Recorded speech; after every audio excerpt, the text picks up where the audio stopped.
Sungguh yang paling aku khawatirkan itu, kekhawatiranku itu terhadap umatku itu apa? Asyirkul asghar, melakukan perbuatan syirik kecil. Jadi ketika sahabat bertanya, ma huwa syirkul asghar ya Rasulullah? Syirik kecil itu yang bagaimana ya Rasulullah? Ar-riya.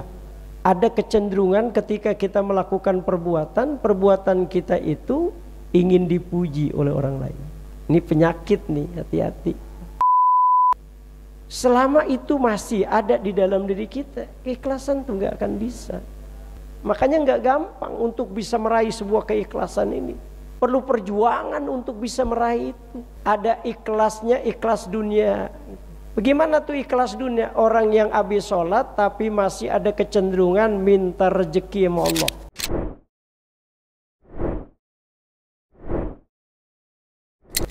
Alhamdulillahi fi kulli hinin. Segala puji lillahi hanya milik Allah. Kita sudah ucapkan dan sudah kita kaji itu kalimat alhamdulillah. Semuanya kembali kepada Allah. Apapun yang kita lakukan sebagai ungkapan pujian kepada siapapun, hakikatnya itu kembali kepada Allah. Makanya jangan pernah sekali-kali kita kepengen dipuji. Karena pujian itu pakaian Allah. Maka ketika kita memakai pakaian Allah, maka Allah pun marah dengan kita. Makanya Rasulullah Shallallahu Alaihi Wasallam mengatakan, Inna akhwafa ma akhafu ala ummati. Sungguh yang paling aku khawatirkan itu, kekhawatiranku itu terhadap umatku itu apa? Asyirkul asghar, melakukan perbuatan syirik kecil. Jadi ketika sahabat bertanya, ma huwa syirkul asghar ya Rasulullah? Syirik kecil itu yang bagaimana ya Rasulullah? Ar-riya. Ada kecenderungan ketika kita melakukan perbuatan kita itu ingin dipuji oleh orang lain. Ini penyakit nih, hati-hati. Ya. Iya. Jadi kalau ada terjadi di dalam diri kita itu rasa ingin dipuji, berarti ibadah kita yang sifatnya hakikat itu belum nyampe. Iya. Kan ibadah ada 3 tuh ya. Ada ibadah syariat, amalan, ada amalan tarekat, dan ada amalan hakikat. Amalan syariat itu kan fungsinya li islahil jawarih. Fungsinya adalah bagaimana seluruh anggota tubuh kita ketika kita gunakan itu melahirkan sebuah kebaikan. Mata ketika kita memandang, mata ini menghasilkan kemuliaan. Telinga yang kita gunakan, telinga juga menghasilkan rahmat dari Allah. Jadi apapun yang kita lakukan itu mendatangkan kemuliaan. Nah kalau itu sudah terjadi berarti kita sudah bagus di dalam melaksanakan amalan syariat itu. Karena itu kaitannya dengan fisik syariat. Sedangkan amalan tarekat, amalan yang fungsinya li islahil qalbi, bagaimana mempercantik hati itu. Enggak dengki sama orang, enggak suuzon sama orang lain. Jadi kalau amalan-amalan tarekat ini tidak sempurna kita lakukan, bisa jadi ketika kita melakukan perbuatan ada tendensi orang lain kita minta untuk memuji perbuatan kita. Jadi kalau orang bilang saya sedekah, hamba Allah aja. Hamba Allah. Kenapa? Dia takut. Dia takut kalau amalannya. Tapi dalam hatinya kalau disebut namanya ada rasa gitu. Itu kan saya. Itu kan saya. Ikhlas itu ketika tidak lagi kita melibatkan makhluk dalam penghambaan diri kita di hadapan Allah. Udah benar-benar inna sholati wa nusuki wa mahyaya wa mamati lillah. Orang lain memuji atau tidak nggak ada masalah. Orang lain mencaci maki atau tidak nggak ada masalah. Kenapa?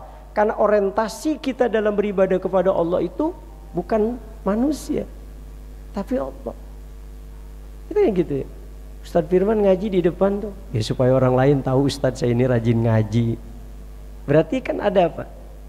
Maklum. Loh, kok antum ngaji di belakang? Nggak enak Ustadz kalau ada orang yang lihat saya ini rajin ngaji. Berarti kan masih melibatkan makhluk. Selama itu masih ada di dalam diri kita, keikhlasan tuh nggak akan bisa. Makanya ikhlas tuh nggak gampang itu, Bapak Ibu sekalian. Makanya ketika Huzaifah ibnul Yaman itu dalam kitab Bustanul Arifin, Syekh Abi Zakaria Yahya Muhyiddin bin Syaraf an-Nawawi itu mengambil satu hadis dari Rasulullah tentang keikhlasan itu. Itu ada sebuah dialog antara Nabi, malaikat dan Allah, bahasan tentang keikhlasan. Jadi ketika Rasulullah ditanya oleh Huzaifah, sa'altu Rasulullahi anil ikhlasi ma huwa. Kata Huzaifah, aku bertanya sama Rasulullah tentang apa itu ikhlas ya Rasulullah. Rasul nggak kasih komentar. Rasulullah diam. Karena memang Allah belum menurunkan jawaban. Karena Rasulullah itu kan standarnya ketika dia menjawab itu apa?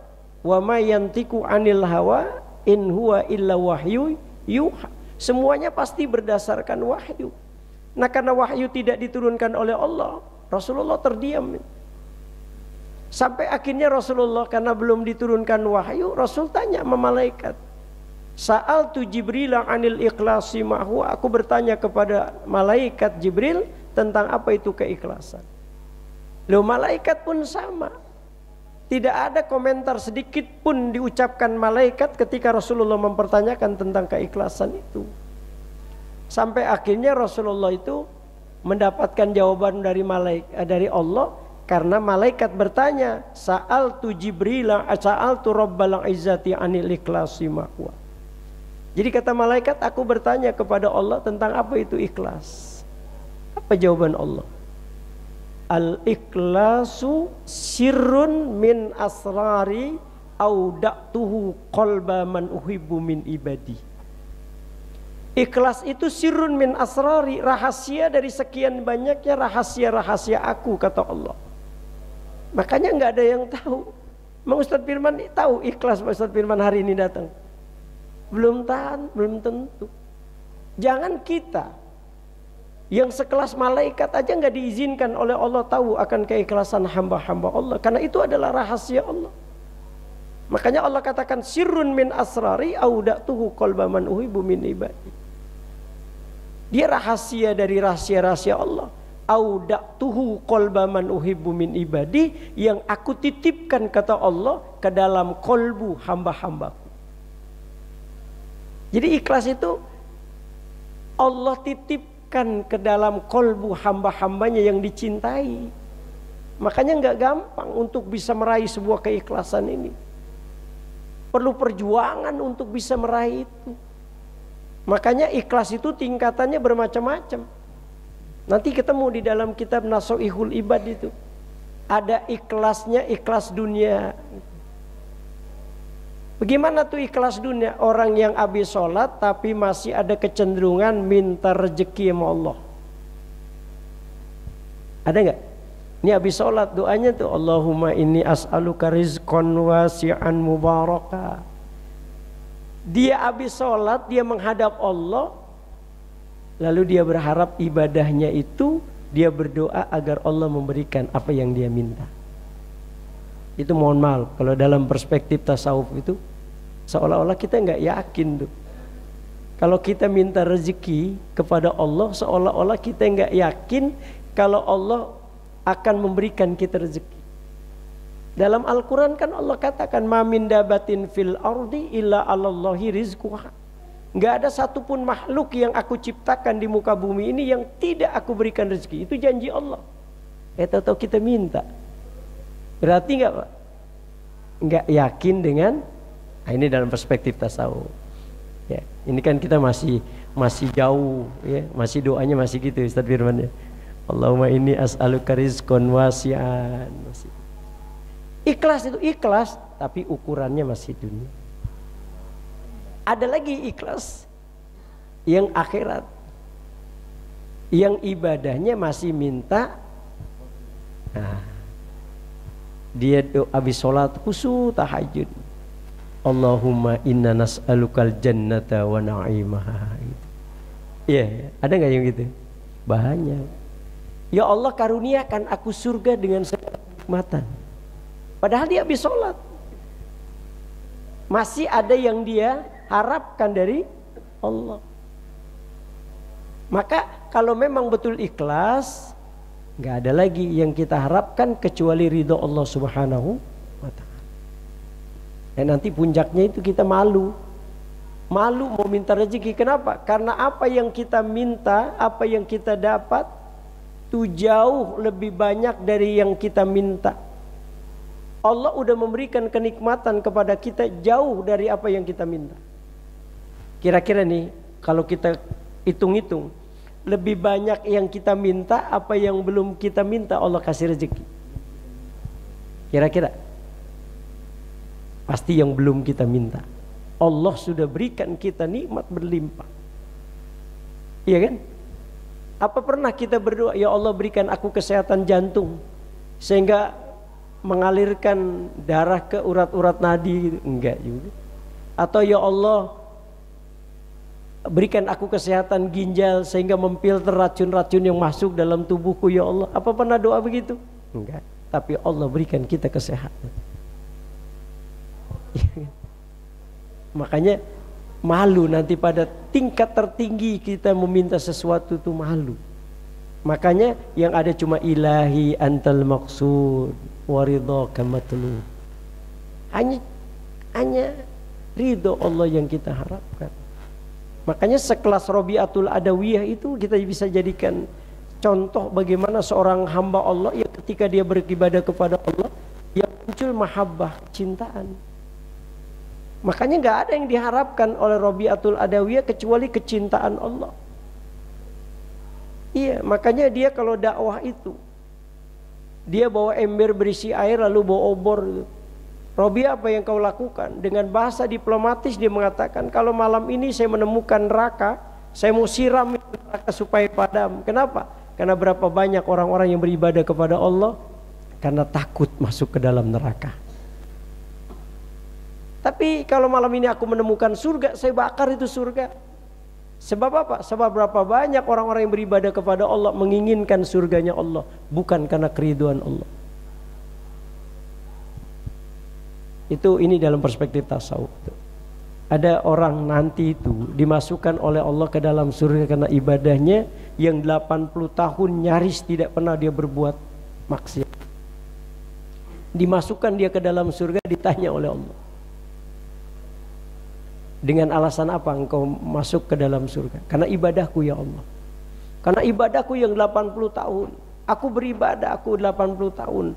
Harapanku mudah-mudahan masuk surga ya Allah. Itu yang menghantarkan aku. Kata Allah, ya, kau berhak untuk mendapatkan surga sesuai dengan ibadahmu. Jadi kau nanti di dalam surga itu ya selama kamu beribadah. Kalau kau dapat beribadah 80 tahun, ya 80 tahun kau menghuni surga ini. Si hamba itu protes, ya Allah 80 tahun aku beribadah, katanya Allah menjanjikan innalladzina amanu wa amilus solihati ulaika ashabul jannah hum fiha khalidun. Bukankah kau menjanjikan bahwa orang-orang yang ada di dalam surga itu akan selama-lamanya? Apa kata Allah? Iya, tapi itu bagi orang-orang yang ketika dia menghadapku dalam beribadah semata-mata karena keriduanku, nggak ada tendensi lain gitu. Ini dalam perspektif tasawuf. Makanya kita selalu berdoa, Allahumma inni as'aluka ridhoka, baru surga. Jadi keikhlasan itu. Jadi kalau belum ada kita keikhlasan di dalam diri kita, pertanyakan, jangan-jangan ibadah yang sifatnya tarekat tadi belum kita laksanakan dengan baik. Kenapa? Karena masih ada unsur riya di dalam diri. Berarti itu. Nah, maka kita kembalikan, alhamdulillah segala puji hanya milik Allah. Jadi kalau seandainya kita memuji kepada saudara kita, itu hakikatnya kita sedang memuji Allah Subhanahu wa ta'ala. Kan begitu kata Nabi. May yashkurin nas yashkurillah. Siapa orang yang bersyukur kepada manusia, maka hakikatnya dia sedang bersyukur kepada Allah. Nah, gitu. Jadi kita kembalikan lillahnya kepada Allah.